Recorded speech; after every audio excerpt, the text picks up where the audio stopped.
MP নির্বাচনের ঘোষণা দিলেন ব্যারিস্টার সুমন। আগামী জাতীয় সংসদ নির্বাচনে সংসদ সদস্য পদে প্রতিদ্বন্দ্বিতার ঘোষণা দিয়েছেন সামাজিক যোগাযোগ মাধ্যমের আলোচিত ব্যক্তিত্ব ব্যারিস্টার সৈয়দ সাইদুল হক সুমন। শুক্রবার ঠাকুরগাঁওয়ে ফুটবল খেলায় অংশ নিতে গিয়ে একটি বেসরকারি টেলিভিশনকে দেয়া সাক্ষাৎকারে তিনি এই ঘোষণা দিয়েছেন। এদিন বিকেলে Thakurgaon road colony general club মাঠে সুগার মিলস কলোনি একাদশের সঙ্গে ব্যারিস্টার সুমন ফুটবল একাডেমির ম্যাচ অনুষ্ঠিত হয়।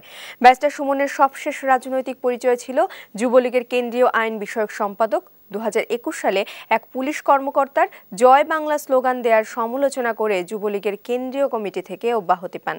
তিনি ছিলেন যুবলীগের কেন্দ্রীয় আইন বিষয়ক সম্পাদক।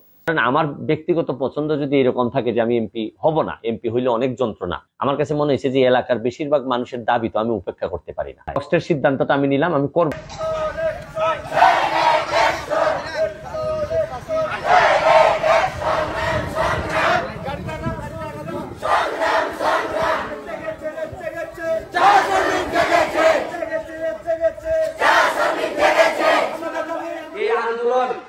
আপনারা যেটা করতেছেন এটা যত নির্যাতন পারে এটা করতেছে, এইটা আর বাংলাদেশে বঙ্গবন্ধুর বাংলাদেশে আর বেশি দিন এই নির্যাতন করা যাবে।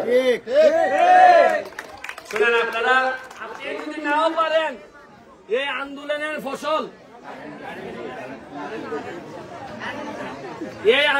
ফসল আপনার ছেলে মেয়েরা যেন পায়।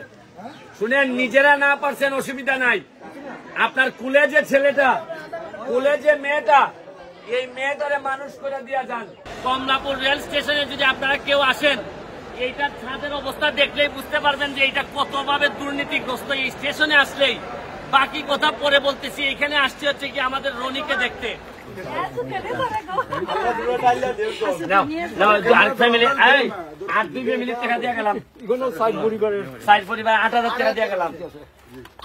আশীর্বাদ রইল।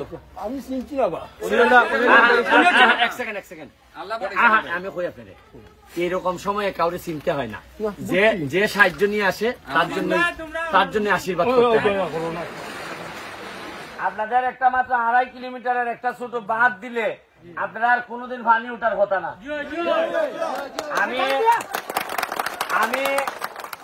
আমি আজকে এখানে বক্তব্যের মাধ্যমে আপনাদের নেতৃবৃন্দ যারা আছেন তাদেরকে আল্লাহর হস্তে অনুরোধ করে যাইতেছি যে ঠিক মতো পানি দিয়ে ভাঙ্গে আমি যদি ঢাকা থেকে সোনারঘাট থেকে যদি আসতে পারি আপনাদেরকে দেখতে, আমার জানা মতে এখনো একজন নেতাও আপনাদের এখানে আসেন নাই।